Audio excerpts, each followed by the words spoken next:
लौट आओ ना दिसंबर। माना कि तुम नहाने नहीं देते थे, मगर ये जनवरी तो मुंह भी नहीं धोने दे रही है। आज मैंने ये पढ़ा एक मैसेज, मुझे बड़ी हंसी आई। सच में दिसंबर में कड़क ठंड से परेशान थे और अब जनवरी में ठंडी हवा से दुखी हैं। और ये ठंडी हवाएं 14-15 जनवरी तक रहेंगी, मकर संक्रांति तक। आज है मकर संक्रांति स्पेशल डिश। हरे कृष्णा।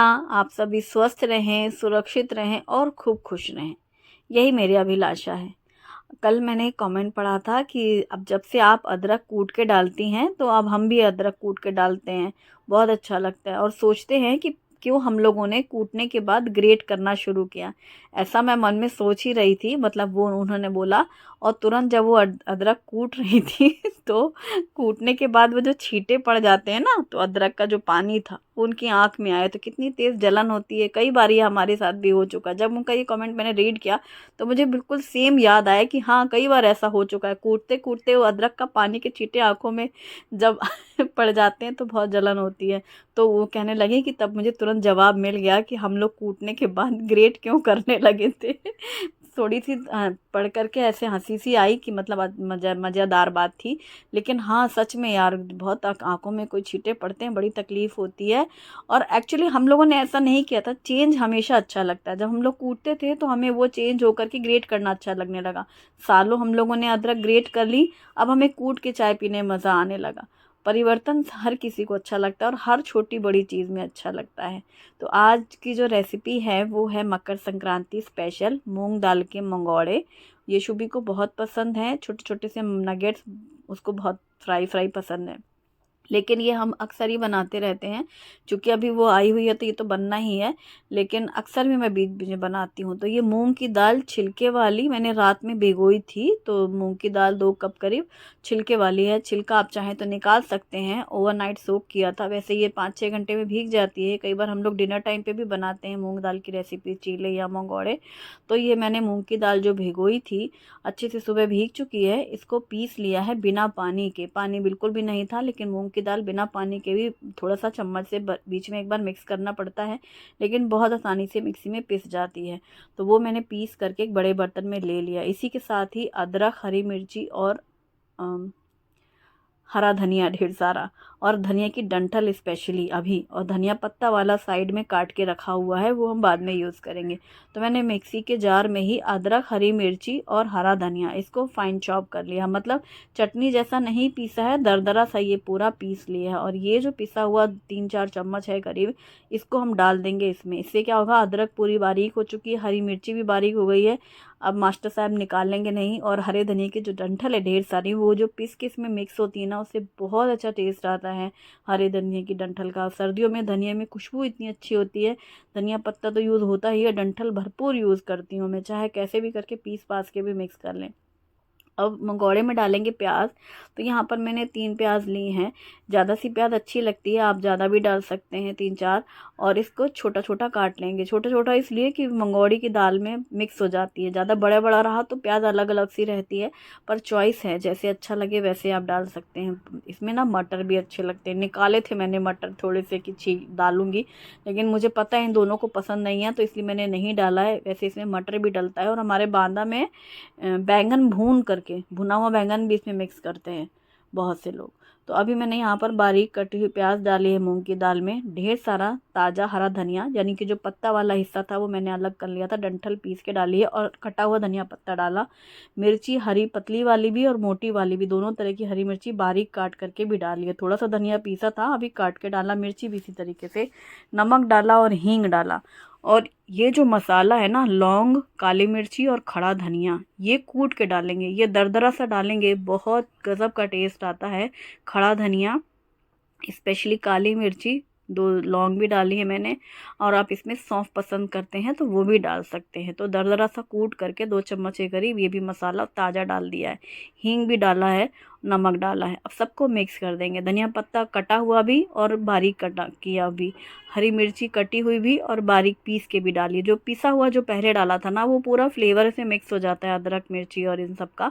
और ये जो काट के डाली हरी मिर्ची और हरा धनिया, ये खाने में बहुत अच्छा लगता है। पानी बिल्कुल भी नहीं है दाल में, पूरा अच्छे से मिक्स करके इसको साइड में रख लेंगे। और इसको अगर आप सिलबट्टे में पीसते हैं इस दाल को, फिर तो कहना ही क्या।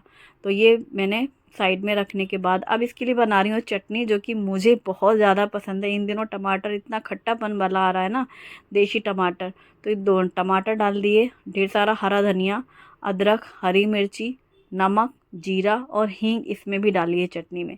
और अब चटनी पीस ली है, इसको ट्रांसफ़र कर लेंगे। खट्टे खट्टे से टमाटर, धनिया और मिर्ची का स्वाद इसमें, अदरक और इसके साथ ही इसमें जीरे मिक्स हैं। ये सिंपल सी चटनी है, ये इतनी ज़्यादा टेस्टी लगती है कि मैंने तो इस चटनी के साथ बहुत मज़े से मंगोड़े खाए। और अब कढ़ाई रख दी है गरम करने के लिए, और इसमें डालेंगे तेल। सरसों का तेल गरम किया है मैंने, और सरसों का तेल गरम होने के बाद ये जो दाल है पीठी, ऐसे गोल गोल से मंगोड़े ड्रॉप करेंगे। जो पानी तो बिल्कुल भी नहीं है, लेकिन सारी चीज़ें मिक्स करने के थोड़ा सा आपको साइड में लगे भी ना, तो हमेशा ऊपर ऊपर कैसे उठाते जाओ दाल की पीठी को, गोल गोल हल्का सा ऐसे अंगूठे से लेकर के ऐसे उंगलियों में ही शेप दे दे और इसे ड्रॉप करते जाएं। इतने बढ़िया से मंगोड़े बनते हैं ना, बाहर से एकदम क्रिस्पी, अंदर से एकदम सॉफ्ट से मूंग दाल मंगोड़े। और इसमें सफ़ेद तिल भी थोड़ी सी मिक्स की जाती है। जब हम लोग संक्रांति वाले दिन मूंग दाल का ज़्यादा बनाते हैं, जैसे कई जगह उड़द की दाल की बनती है खिचड़ी, है ना, हमारे यहाँ मकर संक्रांति में बांदा में मूंग की दाल की खिचड़ी ही दान करते हैं। मूंग की दाल की खिचड़ी बनाते हैं, खाते हैं, खिलाते हैं।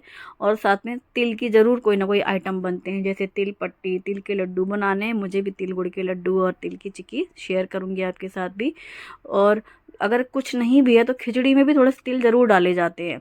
अब जैसे ये मंगोड़े बन रहे हैं, मंगोड़े में थोड़े से तिल डाल दिया, मतलब हरी मूंग और सफ़ेद तिल, ये 2 ज़रूर खाने हैं संक्रांत में हमारे यहाँ, इसीलिए वो कैसे भी करके सब में थोड़ा थोड़ा डाल देते हैं। यहाँ तक कि थोड़ा सा गुड़ भी डाल देते हैं, ताकि अगर बच्चे, छोटे बच्चे हैं, खिचड़ी विचड़ी नहीं खा रहे हैं, तो यही भी अगर खा रहे हैं तो उनको तिल और गुड़ और मूंग दाल मिले खाने में। और आप लोग भी बताइएगा आज के व्लॉग में कि आप लोग कौन सी दाल का इस्तेमाल करते हैं संक्रांति में, है ना। खिचड़ी तो सबके घर बनती ही बनती है। तिल की लुढ़ैयाँ, छोटी छोटी सी वो रेवड़ी आती हैं, और जो मुरमुरे होते हैं ना, लाई के लड्डू, वो भी बनते हैं। मतलब संक्रांत में इस तरीके से गुड़ वाला जितना भी वैरायटी नाश्ता रहता है, वही सब बनता है और वही सब एक दूसरे को खिलाते हैं। और ये मंगोड़े मुझे भी बहुत ज़्यादा पसंद है, शुभी को भी बहुत पसंद है। अक्सर जब छोटी थी ना, तो छोटे छोटे से बना दो ना, एकदम छोटे छोटे से, तो नगेट्स बोलती थी कि यार नगेट्स बने हैं क्या। अभी भी जैसे मैंने उसे बोला कि मूंग दाल के मंगोड़े बने हैं, तो वही नगेट्स, उसको नगेट्स की ही आदत है बोलने की, पर है वो मूंग दाल के मंगोड़े। और बस ये फटाफट से एक एक बैच बनते जा रहे हैं। और शुभम को केचप और ये चटनी दोनों मिक्स करके खाने में अच्छा लगता है। मुझे तो इस हरी चटनी के साथ ही पसंद है, साथ में मिर्ची फ्राई। और मिर्ची फ्राई कभी भी आप कढ़ाई में डाल रहे हो तो ज़्यादातर कोशिश करें कि पहले तो उसको कैंची से या नाइफ से कट लगा लें हरी मिर्ची, क्योंकि अगर आपने डायरेक्टली हरी मिर्ची डाली तेल में तो इतना भयंकर छिटा पड़ता है। एक तो तेल उड़ता बहुत है छिटक छिटक के, ऊपर से जो आँखों में लग गया या कभी चेहरे पे लग गया तो बहुत तकलीफ़ देता है। जैसे आज उन्होंने अदरक वाली बात बताई ना, अदरक के छींटे वाली, तो मुझे तुरंत अभी मिर्ची डालते वक्त याद आया। मिर्ची जैसे ही डालते, हालांकि काट के डाला है, लेकिन वो होता है ना उसके जैसे छिट्टे पड़ते हैं, फूल जाता है हरी मिर्ची, कहीं फटाक से ऐसे आवाज़ आती है। तो थोड़ा सा दूर से रखना। और हमेशा कोई चीज़ डली हो कढ़ाई, जैसे मंगोड़े डलें लास्ट बैच में, तो आप ऐसे साथ में मिर्ची डाल दो, तो थोड़ा कम वो आवाज़ आती है, कम उछलता है, वरना बहुत उछलता है। तो एक एक बैच करके ये सारे के सारे मंगोड़े बनते गए। शुभम को भी बहुत पसंद है, शुभम को दिया, फिर शुभी को, उनके पापा भी खा नाश्ता करके ड्यूटी के लिए निकल गए। और आजकल उनकी ड्यूटी बाहर ही स्टेशन में रहती है, मतलब सुबह नाश्ता करके निकलते हैं, फिर सीधा रात में ही आते हैं।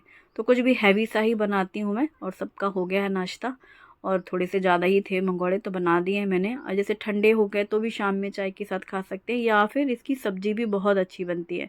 मतलब हम लोग जैसे मसाले की ग्रेवी बनाते हैं ना, प्याज टमाटर अदरक लहसुन की, उसमें फिर ये ठंडे मंगोड़े डाल देते हैं। या फिर दही जो होती है, दही का हम लोग छाछ बनाते हैं ना, मसाला छाछ, ऐसी छौंक करके छाछ बना के फिर ये ठंडे मंगोड़े डाल देते हैं हम लोग।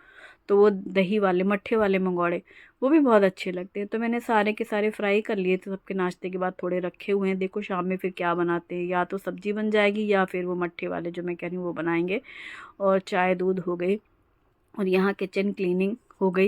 इनके पापा ड्यूटी चले गए और लंच टाइम पे शुभी ने कहा है कि मैं बनाऊंगी। अभी शुभी जब घर आई है उसको कुछ ना कुछ ऐसा लगता है कि मैं भी कुकिंग करूंगी, मैं थोड़ा ये बनाऊंगी वो बनाऊंगी, जो जो उससे आता है। हमने कहा ठीक है, तुम जैसे अभी किसी को नहीं खाना, इन दोनों को खाना है बच्चों को, तो अपने हिसाब से जो उन लोगों को बनाना है तो करते जाएंगे, तो उनका शौक भी पूरा होगा और थोड़ा थोड़ा करने से भी थोड़ा सा उनको आता भी जाएगा। और कपड़े सारे धुल गए थे, सब मैंने अभी फैला दिए हैं। मेरी कुर्तियाँ इकट्ठे हो रखी थी 2-3 ऐसे, फिर एक साथ डाल दिया। और आप देख लो शुभी की खिचड़ी बन रही है। सब चॉपिंग कटिंग भी फिर वही करती है, अपना निकाल के रख देगी। ये दाल चावल भिगो के रखे हैं उसने और सब चॉपिंग कटिंग उसने की है। और कुकर में तेल जीरा राई जीरा लहसुन हरी मिर्ची प्याज डाल करके फ्राई किया है, फिर कटे हुए टमाटर और मसाले वगैरह सब डाल करके। और देखो देखो जैसे शुभी अभी कुकिंग कर रही है ना, मैं अगर यहाँ खड़ी हूँ तो उसका सिर्फ हाथ दिख रहा है ना, इसीलिए जब मैं कुछ डालती हूँ ना तो मुझे फिर दूसरे लेफ्ट हैंड से मसाले डालने पड़ते हैं ताकि वो कैमरे से दिखाई दे। उसने तो कुछ भी डाल दिया, तो मैं तो बता रही हूँ, लेकिन जब मुझे रेसिपी प्रॉपर शूट करनी होती है तो मुझे अपना हाथ वाला कैमरे की वजह से उल्टे हाथ से ऐसे मसाले यूँ डाल रहे हैं ऐसे, फिर जब चलाना होता है तो फिर मैं सीधे हाथ का इस्तेमाल करती हूँ। तो उसने भी वही सारे मसाले वगैरह डाले हैं और फिर पानी डालना है। पूछ रही थी पानी कितना डालें, हमने कहा तुम्हारी जिस बर्तन में खिचड़ी थी धुली हुई उसको पूरा भर के डाल दो पानी, तो बराबर रहेगा। धनिया पत्ता भी उसने काट के रखा है बिल्कुल मेरी तरह पहले से ही ढेर सारा, डंठल हटा के काटा है उसने पत्ती पत्ती केवल। और नमक भी कितना मैंने उसको बोला था ऐसे 2 छोटी चम्मच डाल लेना, तो उसने अंदाज से डाला, बिल्कुल परफेक्ट था। और इस तरीके की खिचड़ी मुझे बहुत पसंद है, लेकिन मुझे इसमें मटर भी चाहिए था, लेकिन मटर इन लोगों को पसंद नहीं है इसलिए उसने डाला नहीं। मैंने भी खाई थी, हम तीनों जनों ने खाई थी खिचड़ी। तो ये तुअर दाल और चावल की है, ये वो वाली नहीं है संक्रांति के हिसाब से नहीं है, मतलब ये यूं ही बनाई है। संक्रांति में हम लोग मूंग दाल के बनाते हैं ना, ये तुअर दाल चावल की थी और मसाला खिचड़ी। फिर कढ़ाई तो सुबह की रखी हुई थी मंगोड़े वाली, सुबह ही शुभम बोल रहा था पापड़ तलने को, तो मैंने कहा अब खिचड़ी बन गई अब तल लेते हैं इनकी। तो ये चावल वाले पापड़ हैं जिसमें कि अजवाइन और काली मिर्ची मिक्स है, काफ़ी टेस्टी लगते हैं ये पापड़ खाने में। और खिचड़ी के साथ गरम गरम खिचड़ी में घी और पापड़, और फिर हम तीनों ने खाया मज़े से, बहुत अच्छा लग रहा था। अच्छा एक बच्चे बनाते हैं अब, जो भी पूरा उसने ही बनाया, तो अब खाने में मज़ा आता है, गरम गरम ऐसा लग रहा है हाँ बना बनाया मिल रहा है, वो वाली फील होती है। बाकी तो हम लोग खुद ही बनाते करते हैं, तो अच्छा लगता है जब शुभी बनाती है। तो वीडियो पसंद आए तो लाइक ज़रूर करें। Thanks for watching. बाय।